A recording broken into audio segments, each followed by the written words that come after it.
Camélo le chameau, un conte sur la confiance et la responsabilité. Aujourd'hui, je porterai un ballot, se dit Camélo. Aujourd'hui, je serai un chameau adulte, tout comme les autres. Je porterai ma part du chargement en revenant du marché. Je rentrerai à la maison en traversant le désert avec le reste de la caravane, tout en suivant les montées et descentes des dunes ondulantes comme des vagues. Et je montrerai aux autres que je suis bien fort. Camélo poussa un soupir. Il rêvait d'être adulte et de porter son propre ballot. Mais son tour ne venait toujours pas, même s'il y pensait très souvent. « Tu es trop jeune, Camélo, » lui disait sa mère. « La distance est trop longue et les tapis trop lourds. Tu ne peux pas les porter. Tu n'as qu'à attendre. »« Absolument trop jeune, » grognaient les autres chameaux. « Trop jeune, trop faible et qui n'inspire pas confiance. » Alors Camélo reprenait sa place à l'arrière de la caravane. Personne ne lui donnait un travail à faire. Personne ne lui disait quoi faire. Personne ne prenait même la peine de vérifier s'il était là. La caravane avançait d'un pas lent toute la journée.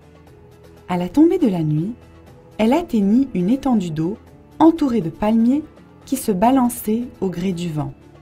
Les chameaux ralentirent, croyant qu'ils allaient s'arrêter et se reposer. Mais cette fois, le conducteur les incita à poursuivre leur chemin. « Pourquoi ne nous arrêtons-nous pas ?» demanda Camélo. « Nous sommes pressés de rentrer, semble-t-il, » répondit sa mère. « Ne traîne pas. » Ils avancèrent lentement, comme le soleil se couchait, que les premières étoiles illuminaient le ciel nocturne et que les animaux du désert sortaient pour chasser. Camélo entendit un faucon dans les airs et les chacals hurler.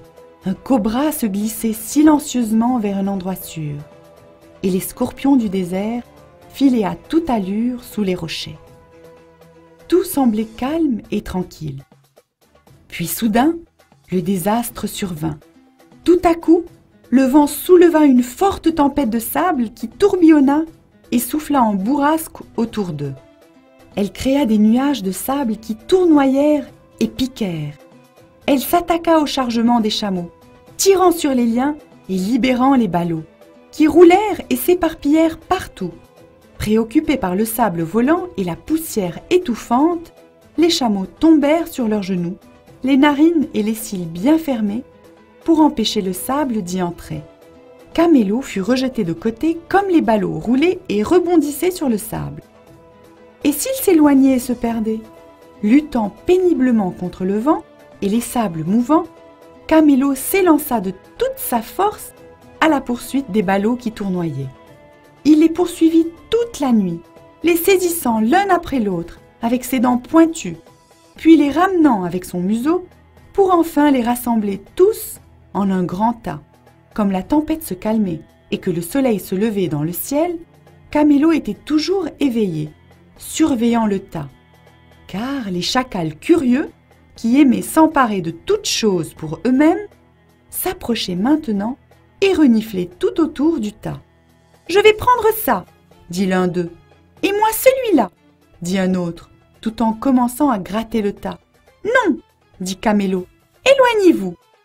Il ouvrit grand la bouche pour montrer une rangée de dents pointues et dangereuses. Pauvre Camélo, il était obligé de rester sur ses gardes jusqu'au moment où les chacals renoncèrent et se retirèrent l'air maussade. Alors seulement, il put dormir, ce jeune chameau étendu à califourchon sur un tas de ballots sur le sable. Et ce fut dans cette posture que le reste des chameaux le retrouvèrent, comme ils revenaient sur leurs pas à la recherche de Camélo et de leurs ballots perdus.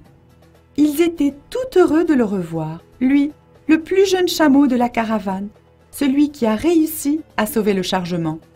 Sa mère était spécialement fière de l'éloge porté à son fils. « Il a tellement grandi, mon garçon !» grogna-t-elle. « Si fort, si digne de confiance, ne l'ai-je pas toujours dit ?»